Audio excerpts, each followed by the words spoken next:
বিসমিল্লাহির রহমানির রহিম। আসসালামু আলাইকুম। আজকে আপনারা দেখবেন শাপলা পাতা মাছের ভুনা। আসুন স্ক্রিনে উপকরণসমূহ দেখে নিই।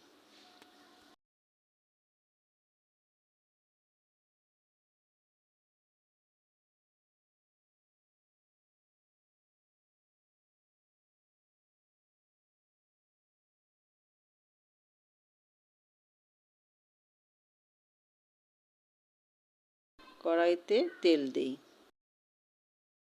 পেঁয়াজ বাটা 4 চা চামচ দিয়ে দেই,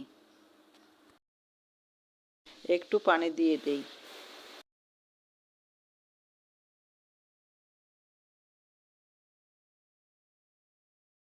রসুন বাটা 2 চা চামচ, আদা বাটা 1.5 চা চামচ দিয়ে দিই,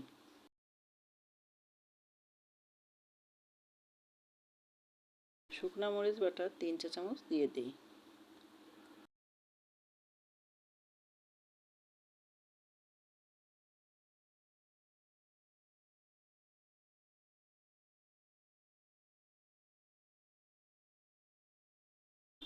জিরা ধনিয়ার গুঁড়া 1.5 চা চামচ দিয়ে দিই, হলুদের গুঁড়া 1.5 চা চামচ দিয়ে দিই। এবার পরিমাণ মতো লবণও দিয়ে দিই।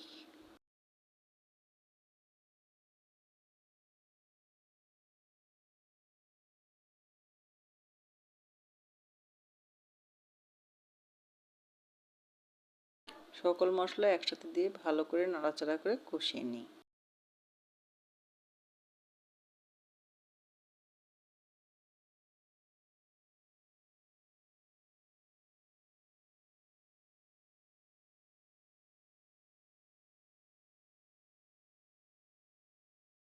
হালকা কষানো হয়ে গেলে সামান্য পানি দেই।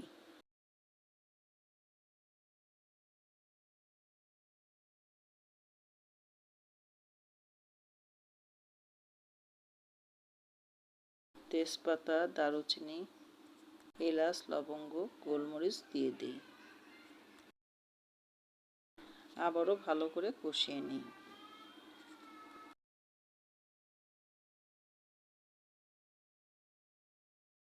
ভালো করে কষা হয়ে গেলে এবার ধুয়ে রাখা মাছের টুকরোগুলো দিয়ে দিই।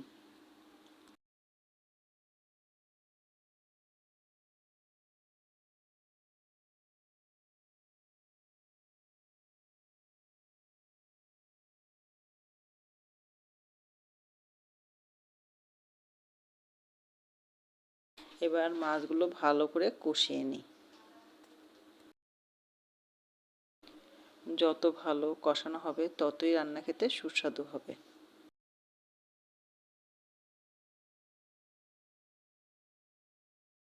আমাদের খুলনাতে শাপলা পাতা মাছটা বর্ষাকালে শুধু কিনতে পাওয়া যায়। খুলনার মানুষ এভাবেই রান্না করে খেয়ে থাকে। আমিও আজকে সেভাবেই রান্না করলাম। যদি আপনাদের ভালো লেগে থাকে অবশ্যই আমার পাশে থাকবেন।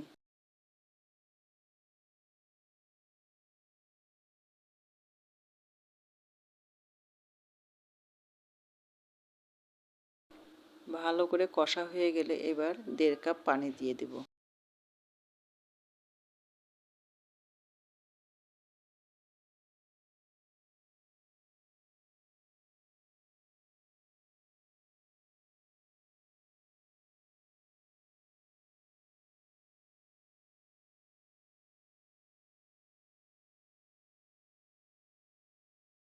এবার ঢাকনা দিয়ে ঢেকে দিই।